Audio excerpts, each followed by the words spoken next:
Alright, now we're back with two other exercises that we want to show you. These are going to impact things more on a horizontal basis versus a vertical vector basis. We're going to now go into a vertical bar setting. Now again, if you don't have a vertical bar at home, no problem.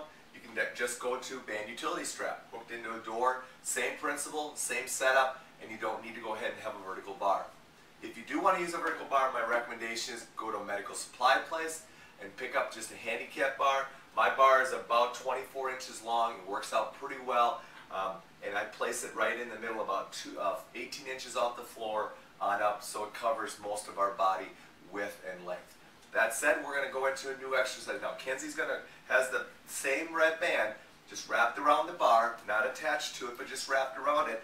She's going to position herself into that same squat and parallel stance position, getting ready to do what we call squat pull. She's going to lengthen herself out by going into the squat and then come up pulling, squeezing it, and then dropping back down. Her whole ability to be able to stabilize through her hips, come on up, and pull back down.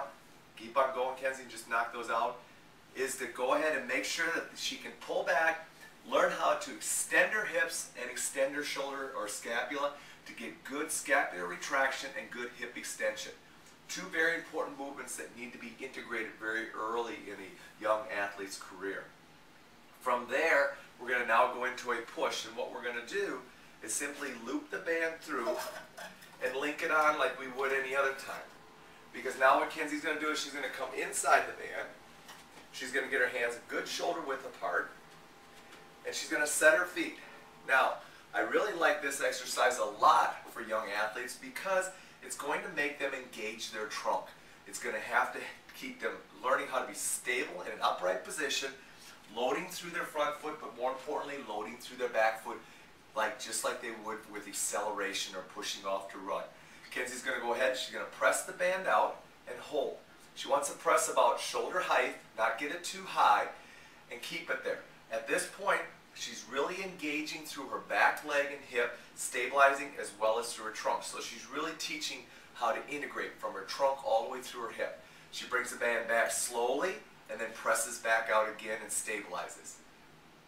Bring it back slowly. I really want her to emphasize it. Stabilize, lock out, and then really control it coming back, not letting the band whip her back and having her go into too much lumbar extension or low back extension. She can easily switch feet if she prefers. Now she brings her feet parallel and sets herself.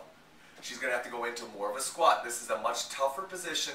I recommend you start with staggered feet first. She's going to have to bend her hips a little bit, and now as she pushes, she'll come out of that squat and hold, and then drop back into it as she comes into it. So it's a little bit of a squat press. I recommend, again, you go to staggered stance. The final exercise, she's going to drop it right into her hip. She's going to put her left leg out in front, and we're going to do what's called horizontal vector split squats. This is going to teach her how to stabilize while she's getting a horizontal vector. Her body weight will be the vertical vector. She's going to take her hands, put them behind her head to engage and get a good upright posture, so that when she lowers herself down, she can put good pressure between on her heel and her back toe as she comes back up. Very important. The more effective their upper body posture is, the more effective the hip and the low back leg are going to lengthen and stabilize. So as she goes down, because her posture is nice and solid here, left hip is going to stabilize, right anterior hip is going to stretch and lengthen out very effectively. Excellent exercise called a split squat, horizontal vector coming through the band this way, vertical vector with her body, and she learns how to stabilize very effectively in that staggered stance. Now, to advance this exercise, she's going to move over that way a little bit and face the band. She's going to step back. She's now going to go ahead and dig in the left leg this way, dig in the back toe, but now what she's going to have to do is really dig in and decelerate through her front heel. Hands behind her head, she lowers straight down.